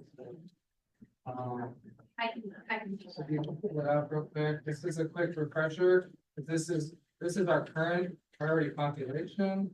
And we need between now and October to be looking at this, referencing all the data points that we talked about today, all the issues and drafting something. We're out of time to really talk too much more about this today, but if we could get this out to everyone, again, pressure and reminder. And this will be our top agenda item. And if people can weave together, right, this list with point in time data, Yes. the recommendations in point in time, and, right, some of the highlights of today's meeting. Challenge, grant season, SAMHSA season, funding packet season, blah, blah, blah. If we can start just like, if everybody can just start putting the pieces of the puzzle together, so that it's not this, so that we're not speaking as Does if it's. does this match the data that we already have? Yes. Is this missing any of the key data elements that come out of time and other factors? That's what we focus on. Karen, I'm sorry. I just also wanted to kind of circle back on Amy's recommendation with those Excel spreadsheets that listed what was funded. I think we need to include that and also what's being provided. Yes. So we can look at the gaps to use that to crosswalk these lists. We used to do that every single, I think, quarter, before every single meeting. We had that at least from funders on every single thing we were funding, what applications have been submitted, what new programs might be coming on board. That was part of our, preparation. We still have that, but that matrix, so I can provide it. Yeah, if you could get that out. Just a suggestion, I know there's another, For the next meeting. but, I heard there's another Times article coming out for another segment of the homeless stories that have been coming out, but if we could maybe push if you wanna help, donate here, cause I know you guys have a really good donation page. And just any times we have, like, talking about advocacy, like, push people to the pay here button to help us, like, with rapid rehousing money, right? That can help rehouse family or an individual. Daisy, I pushed the Times writer to you today, so. That's good, but they interpret the law as would I. we're all required to set up camps, and where's our camps gonna be? When that's not really what the law says. So we answered the city parts, but kind of said, you know, there's this holistic planning effort as an entire county and community, and people should know more about what the HLA is doing, so you might know. All right, Daisy, can you provide a quick COC training update? Yes. So I know we had discussed, the leadership, executive leadership suicide training, awareness training. We did get together with 211 to discuss a possible draft agenda. If you want to look at that to see if this is something that you want to do, if this is okay, if not, we can definitely tweak it. It's supposed to be a 4-hour training, half day instead of a full day, just to kind of start having that discussion. There's also continuous trainings for trauma-informed care. There's still a training that is scheduled, I believe, on the 18th and also October 2nd from 2 to 3:30. And we have a fair housing training that's scheduled for October 10th. Just wanted to point those out. Okay, thank you. I did get an update about the HIP data that I wanted to give everybody. So Cindy, with our HMIS team, just finished looking into everything. And she has confirmed that the veteran and youth data are a subset. So it looks like there are more, but that's because again, the veteran and youth are a subset. So there are 963 individuals without kids, 410 with kids, and 16 children under the age of 18. Wanted to give everybody that update before we left here today. Okay, thank you. All right, any public comment? We have 1 minute left. Yes, yeah. We are going into, or we have started our 5-year consolidated plan for the county for our home CDBG and ESG funds. At this time, we're doing needs, looking at our needs and everything else. And I believe I mentioned it at this meeting that we would like to do an individual stakeholder with our homeless providers and funders. I was looking at, and it sounds like our agenda is very full for our October meeting. But I would like to put together a stakeholders meeting with our homeless side of the house to get those needs for our consolidated plan. It would be about a 15 to 30 minute consultant, myself doing a 15-minute presentation, and then providing the needs from this group and the providers. Is that something that we could put on the agenda for the October joint meeting here in order to get that information? Yeah, I think if we can keep it to for predominantly those 2 items, I think it's achievable. Okay, okay. The 2 other things you will see, you will be seeing after October 1st, you will get an email blast with the surveys for both the consolidated plans needs as well as the analysis to impediments to fair housing. We will also be advertising 3 public hearings, 1 in the north, 1 in the central, and 1 in the south, again for citizen input. But we can also, for those providers that are not here, can come and provide their information there. So if we can be on the agenda for October 25th, the consultant and I will come in and do that. Be thinking about those needs that you would like to provide. You can go ahead and send them in advance or when we're in that meeting. But if that's the case, I'll coordinate with the consultant. We'll be here the 25th to do that presentation and ask for those Not the needs. 8th. Oh, our Okay. October, whichever our Okay. October meeting is. Right, okay, It's the 8th. right, yes.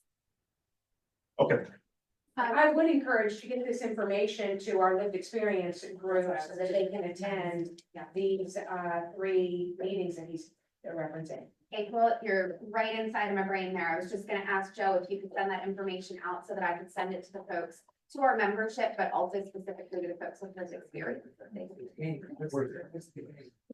October 25th is the date. And the Yeah. 25th. Tuesday. Okay, sorry. The 8th is our COC info session. Yes, that's what you right. have- I'm that's what sorry. you have on I brain keep writing there. the 8th for some reason. Yes. Thank you. Victoria, we're still finalizing and locking down those dates. This is one of the dates I was waiting on as well. So, I will get that to you to get it sent out to everyone. Perfect, thank you so much. Thank you everyone for your time and comments today. Motion for adjournment. So, Meeting adjourned. Have a great weekend.